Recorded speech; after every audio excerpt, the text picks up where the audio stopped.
Well, hello again. It's Monday, June 9th, 2020, and welcome to the reading of the Record Courier. My name is Pam, and let's begin today's reading with the area deaths. Sandra D. Phillips, 64 years of age, passed away Wednesday, June 3rd, at her home. Cremation has taken place, and a memorial visitation will be held Monday, June 8th, at the Green Family Funeral Home and Crematory Service in Mantua from 6 p.m. to 8 p.m., with physical distancing being observed. Carl Henry Wolford, 93, joined his beloved wife Luella in the presence of the Lord on June 3rd. Calling hours will be held 10 to 11 a.m. Monday, June 8th at Bisler and Sons Funeral Home in Kent, where funeral services will follow at 11 a.m. Burial will be at Crown Hill Cemetery in Twinsburg. Services in care of Bisler and Sons Funeral Home and Crematory at 628 West Main Street in Kent. Dennis A. Klasko, 67, of Mantua, Ohio, passed away at UH Portage Medical Center Monday, June 1st. Cremation has taken place, and arrangements have been entrusted to Shorts Spicer Crisplip of Streetsboro Chapel. Vina M. Danford, 96, of Ravenna, Ohio, passed away at her home Monday, June 1. Private family burial was held at Grandview Memorial Park in Ravenna. Well, friends, this concludes the reading of the Record Courier Monday area death notices. Let's begin with our first article. Hundreds Gather to March for Justice by Krista Kano. 3 days ago, Amari Menifee Googled how to organize a march. And on Saturday, with the help of her friend, Quick Fuqua, Black United Students, and several other Kent State student groups, she led the largest Black Lives Matter event to date in Portage County. For the past week, protests have been organized all over the country, as close as Ravenna, Garrettsville, Streetsboro, and Aurora, and several in Kent as part of a nationwide movement sparked by the death of George Floyd. Floyd, a 46-year-old black man, died after Minneapolis police officer Derek Chauvin knelt on his neck for nearly 9 minutes on May 25th. While protests in Akron, Cleveland, and Columbus have resulted in police use of tear gas, rubber bullets, and curfews, Portage protests have ended peacefully throughout the week. Saturday's event, called the George Floyd Justice March, started at the Kent State Rock, which had been painted black with the words Black Lives Matter, moved to the Kent Police Station on Haymaker Parkway, and ended at Southern Comfort Soul Food Kitchen Truck at the corner of South Water Street and Relham Drive. Hundreds of protesters participated, including Kent State students, faculty, and staff participants from the Aurora and Streetsboro protests, and members of the Kent Interfaith Alliance. The march honored Floyd, as well as other lives lost to police brutality, and organizers urged participants to wear masks and practice social distancing. By 2 p.m. on Saturday, hundreds of protesters had congregated at the Rock on the corner of East Main Street and Hilltop Drive. A medic was on hand as a woman who was registering people to vote. I have been feeling tired, angry, and at times hopeless, but I realized that you have to do something. We are living proof right now that we will not go quietly into the night. We're going to use our voices. Our voices and our bodies will be a physical manifestation of solidarity. Today, I want you all to be heard, but more important, I want you all to be safe. Stand together, and we will be an unstoppable force, Menifee told the crowd, who also heard from Fuqua, president of Reality of Our True Selves, Lamar Nettles, BUS president Tawana Hines, Portage Portage NAACP President Geraldine Hayes Nelson, and Pan-African Studies Professor Mwatabu Okanta through his daughter. Okanta was unable to be at the march because he is in a demographic that puts him at risk for the coronavirus, but he was referenced several times throughout the march because of the impact he has had on the Black community at Kent State, Menifee said. The crowd marched along Haymaker Parkway and gathered again on the outer staircase of the police department, continuing chants, reading the names of police brutality victims, and finally remaining silent for 8 minutes and 46 seconds, the amount of time Chauvin kept his knee on Floyd's neck, according to reports. The crowd then migrated down South Water Street as drivers honked in solidarity and employees of local businesses stepped out to clap for the protesters. The march ended at the Southern Comfort food truck owned by Kent State alumnus Will Matthews. This can be a very triggering experience, and I wanted to add some positivity at the end. I love Will's food, so why not end this by supporting a Black-owned business, Manafee explained. Habitat for Humanity of Portage County Restore Manager Chad Collins agreed to indefinitely hang a protester's sheet reading Black Lives Matter on top of the building facing Water Street. Hines, who protested in Cleveland last week, said the Kent March was important to her because of the racism and injustices she's seen on campus and in the city, but that the protests are just the first step in a movement. I believe it's about the longevity because the more we move, the more that it brings awareness and attention to let people know that we're not done. This fight does not end until the system has been changed and we have the results we need, she said.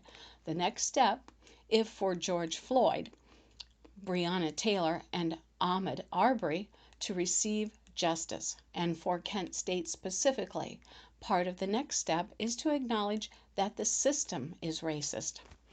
Graham, a Kent State junior from Twinsburg, said that they were participating to raise the voice of the Black transgender community.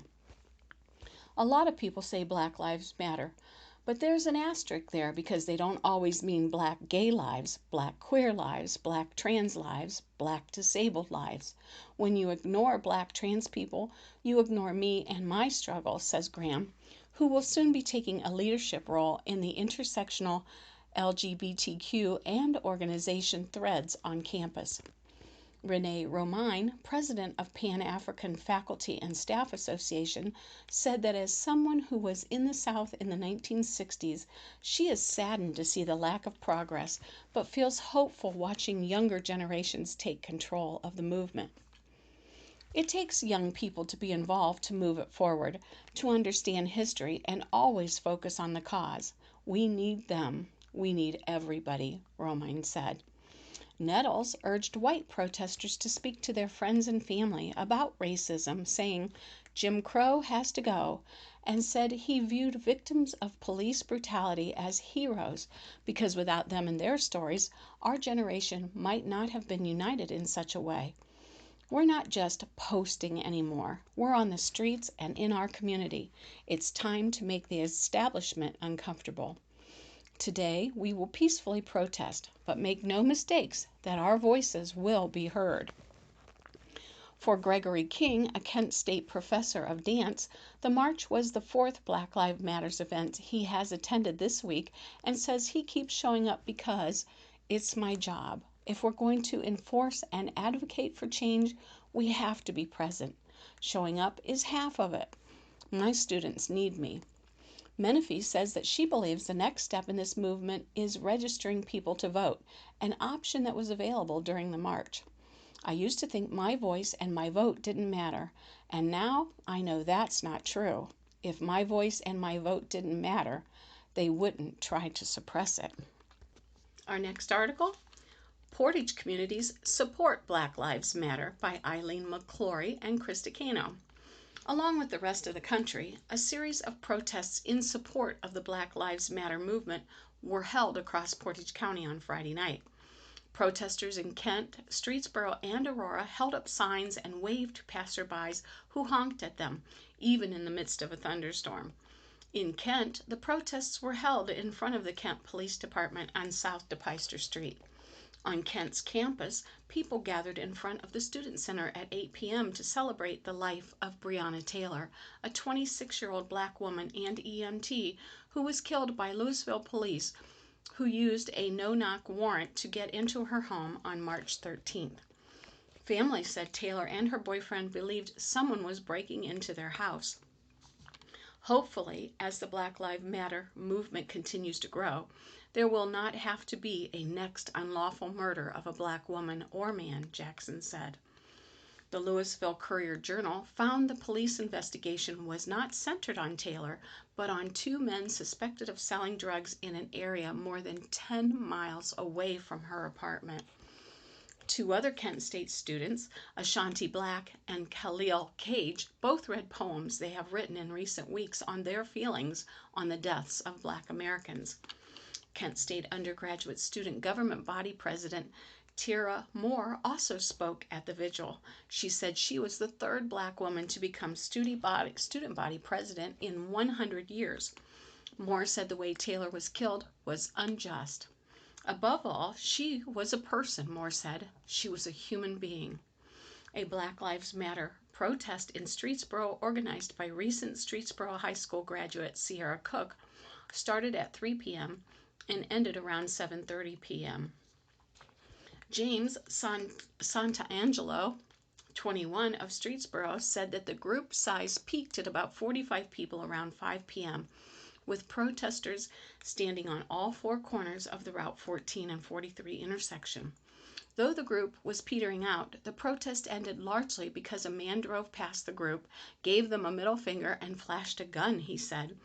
Streetsboro police confirmed that they were notified and were working on the situation.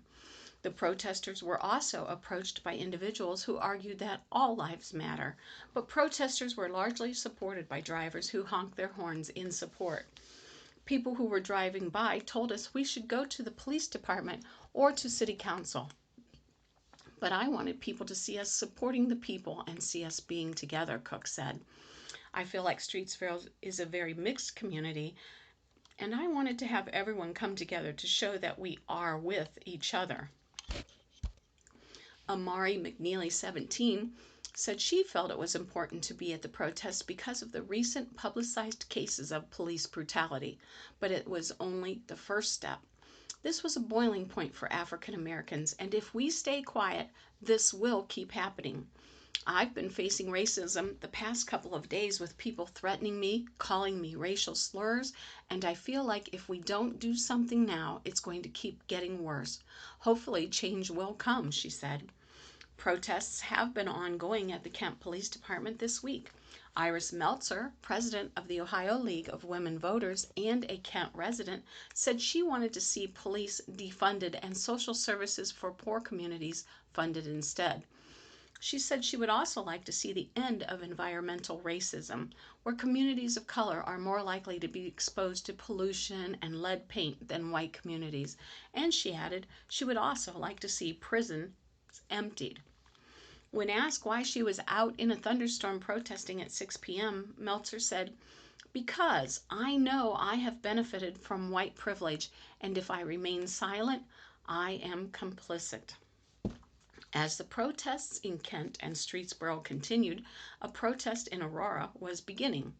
Friday marked the third straight day of protests at the corner of South Chillicothe Road and West Pioneer Trail, and by 6 p.m., the crowd had grown to about 75 people. Police Chief Brian Byard said that the protests had been peaceful and organized and that no reports were filed in relation to the demonstration. Trudy Maposa had not heard about the protests but drove by on her way to the store on Wednesday and circled back to join. On Thursday, she brought 6 family members spanning 3 generations, and on Friday, she protested with her daughter, Shamiso, 15. "My kids are first-generation Americans. We left our country to come here because this is the land of the free. So when this kind of thing happens, and you've lived in a country where there's no democracy and where you cannot fully express yourself, and then it starts happening in the country you thought was the land of the free, it's really disheartening." We said, "Okay, we need to do something about it," Maposa said. Raji Alada, one of the organizers, said that this was the first protest for many of the Aurora participants, including herself. "What struck me was the utter confidence of the police in the situation with George Floyd, that nothing would happen to them. It made me understand that this is a symptom of a much larger problem. It really bothered me, the ruthlessness of it, the lack of accountability. I knew it wasn't the time to sit down, Alada said. Co-organizer Don Olson said that the crowd had steadily grown over the past 3 days and that their goal has been more about longevity than massive attendance. Another protest is being considered for 10 a.m. to noon on Sunday at the same location. We're not going for the large, we're going for the sustained. Every day the word spreads, more people see us, more people come out, and in particular, the young people, Olson said. We can't be on the sidelines. Silence allows these things to happen. This next article is titled Streetsboro Hosts Fire Station Groundbreaking Ceremony by Caitlin McGarvey. An official groundbreaking ceremony for the new Streetsboro Fire Station was held Saturday. This is the culmination of 3.5 years of work, Mayor Glenn Broska said to those in attendance. It just shows if we have a goal and we work towards that goal and we all work together, great things will happen. This is going to be the first of many great things. The city of Streetsboro is on the rise. He added that the building will be functional and good looking. It will serve the city of Streetsboro for years to come. It's going to be worthy of this fire department, Broska said. Efforts to build the station began in mid-April. However, a traditional groundbreaking could not be held at that time due to restrictions on gatherings because of coronavirus. In April, crews from Hammond Construction, the project's construction manager at risk, started by clearing the construction site of brush. In June, Broska noted that the groundbreaking ceremony, they were preparing to install the building's footers. Along with city administration, members of the Streetsboro Fire Department, Hammond and GPD Group addressed the crowd. Representatives of Streetsboro City Council, Streetsboro City Schools, and the Streetsboro Area Chamber of Commerce were among those who showed support by attending the event.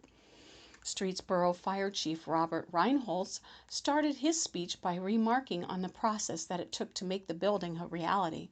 He thanked everyone who advocated for the new station, including the community, city council, architects, and fire captain Jeff Miller. I can't say enough to thank everybody here. The community, council, the fire department have come together to make this vision come true. It's a symbol of Streetsboro. I am proud and honored to be your chief, Reinholz says. This is truly a momentous day for the city of Streetsboro, Broska said. The project is anticipated to take around a year to complete. Streetsboro voters approved a 0.8 mil property tax levy in May 2019 to fund the new station. The facility's exterior will largely be made of red brick and feature red garage bay doors. The interior will have offices and congregate areas that are properly separated from the apparatus bays, as well as personnel sleeping quarters and locker rooms. The current station at 9184 Route 43 was formerly part of Wise Elementary School. The department moved into the building in 1993. Moving on, Aurora's Thorn Creek Winery nears the end of 3-year renovations by Bob Gatchins. In Aurora, with outdoor dining available as of June 4th, area onophiles can enjoy a locally made wine and meal on the freshly landscaped grounds of Thorn Creek Winery. In a couple of weeks, they'll be able to dine indoors at the winery as 3 years' worth of planning and renovations concludes. Basically, we've expanded the footprint of the building, doubling the size, and then we also added a lot more visual interest to the exterior elevations by changing to old facades so it has much more of a modern farmhouse architectural style, he explained. In all, the renovations included about 10,000 additional square feet. The intent of the expansion is to enable the winery to host larger events, he added. He said previously that much of his annual business is focused primarily on the outdoor months because of the extensive outdoor seating and its prime location for wedding ceremonies, but the addition will enable the winery to become a year-round event option for many. We can do events indoors on the same level in the same room for up to 200 people, he said, adding the same space with a dance floor can accommodate 175 diners. We have options for the dance floor to be an open-air dance floor or a tented dance floor. The largest addition to interior space at the rear of the building came from the enclosure from a pavilion area that has been completely enclosed and now features an airy cathedral ceiling made more airy by the predominantly white colors and light from outside. Without factoring in social distancing for COVID-19, the tented area can fit 300 diners in normal times, said Thorne. The expansion of the main floor also meant Thorne could expand the wine production area downstairs. What people don't always realize is that we produce all the wine we sell here, he said. That's something that's special to us. We're very, very proud and have won a lot of awards for our wine. The front of the building also includes several expanded areas which make the interior more functional but also help break up what used to be a long, flat facade, Thorne said. Those familiar with the interior of the winery may remember the dark rustic interior. The interior retains its rustic feel, but with a brighter, more modern palette. We kept a lot of the rustic elements that define the brand of Thorne Creek, he said. The color scheme for the building is really more about texture versus color. It's layers of grays and tans and beiges and whites, with the accent being this charcoal gray-brown. I purposely peeled old elements from the old building and put them in the new building so it feels symbiotic and seamless. The changes go from front to back. All the gardens in the back side of the building have been redone and handle the new layout, he said. The landscaped exterior also features several rooms created by walls of plantings and other landscaping features. Well, let's move on to the next article. That one ended kind of abrupt. Kent State earns Women's MAC Faculty Athletics Representative Award by Alan Moff. Kent State has won the Mid-American Conference's Faculty Athletics Representative Award for women's sports for the first time in school history. The award is given annually to recognize the conference institution with the highest overall combination of both grade point average and academic progress rate rank by gender while in a competitive setting. For the 2019-20 campaign, only the fall grades were taken into consideration for the award. I am incredibly proud of this historic achievement. The work and dedication by our women's student athletes to earn this prestigious award is unmatched, Golden Flash's Director of Athletics, Joel Nielsen, said. This is not only a testament to that dedication, but displays the unwavering support from coaches, our academic support personnel, faculty, and staff. All 9 of Kent State's women's programs, the MAC did not sponsor lacrosse in 19 and 20, posted grade point averages above a 3.3, with 6 of the 9 teams posting a 3.5 or higher.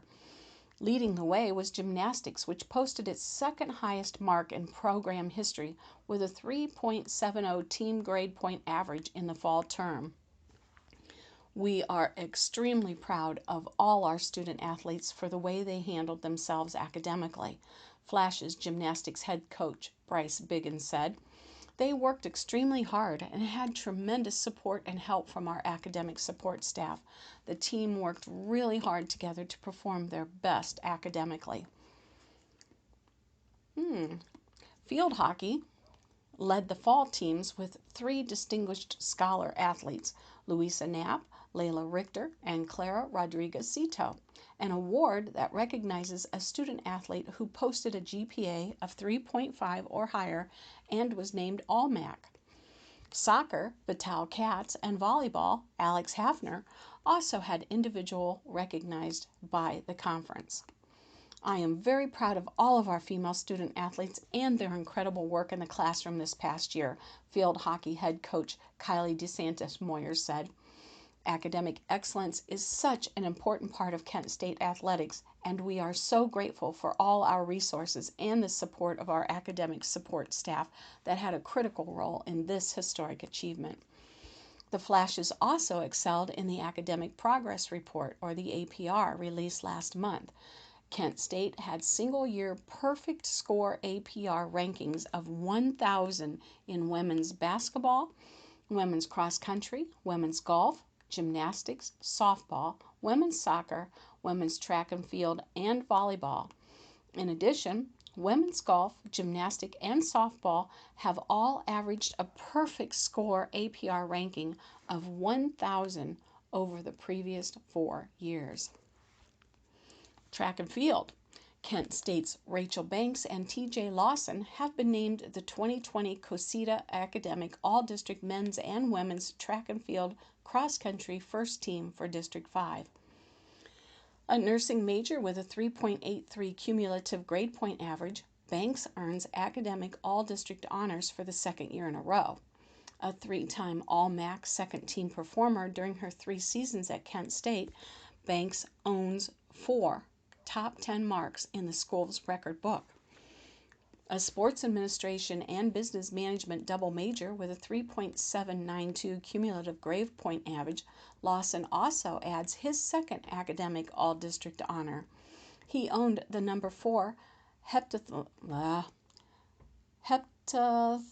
score in the country going into 2020 NCAA Indoor Track and Field Championship, and was named the MAC Most Outstanding Field Performer after scoring a conference meet record 5,723 points to claim his second conference heptathlon crown.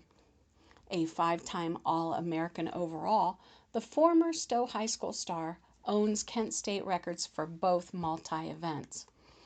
Scholarship auction. The 9th annual Kent State Athletics Scholarship Auction was a success, raising important resources in support of student-athlete scholarships. Due to COVID-19 health and safety regulations, this year's auction was conducted completely online from May 8 to 17. Special guest host Usama Young, a Super Bowl champion and 2009 Kent State graduate, virtually welcomed auction participants and thanked them for their support. A total of $38,226 was raised in support of student-athlete scholarships through item purchases, donations, and sponsorships. These scholarships are pivotal in providing our student-athletes with a student's first college experience, says Nielsen. I am humbled and amazed every year by the support and generosity of our extended Golden Flashes family.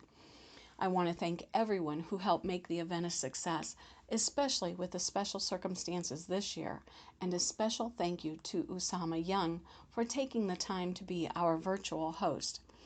The Athletics Scholarship Auction is tentatively slated to return to the MAC Center in April of 2021. We now come to my favorite part of this reading, the Portage County Crime Reports. The crime reports are a sampling of incidences responded to by local law enforcement agencies, and they are not intended to be all-inclusive. In Franklin Township, a 52-year-old Kent man was charged with theft, a first-degree misdemeanor, after an incident on Wednesday. He allegedly stole various household items worth a total of $204 from Gabe's. He has pleaded not guilty and was released on recognizance bond. In Kent, Ohio, a 54-year-old Kent woman was charged with menacing, a 4th-degree misdemeanor, after allegedly threatening a man on Wednesday. She has pleaded not guilty and was released on a recognizance bond. A 25-year-old Bedford man was charged with violating a temporary protection order, a 1st-degree misdemeanor, after an incident on Thursday. He was released on a $5,000 personal recognizance bond. In Ravenna, a 40-year-old Ravenna woman was charged with menacing, a 4th-degree misdemeanor, after an incident on Tuesday, and a court date was scheduled. Shalersville, Gerald Morez, 31, of 1131 Chardon Road in Chardon, was charged with having weapons while under disability, a 4th-degree felony. Morez allegedly had a knife he had made from a spork in the Portage County Jail on Tuesday.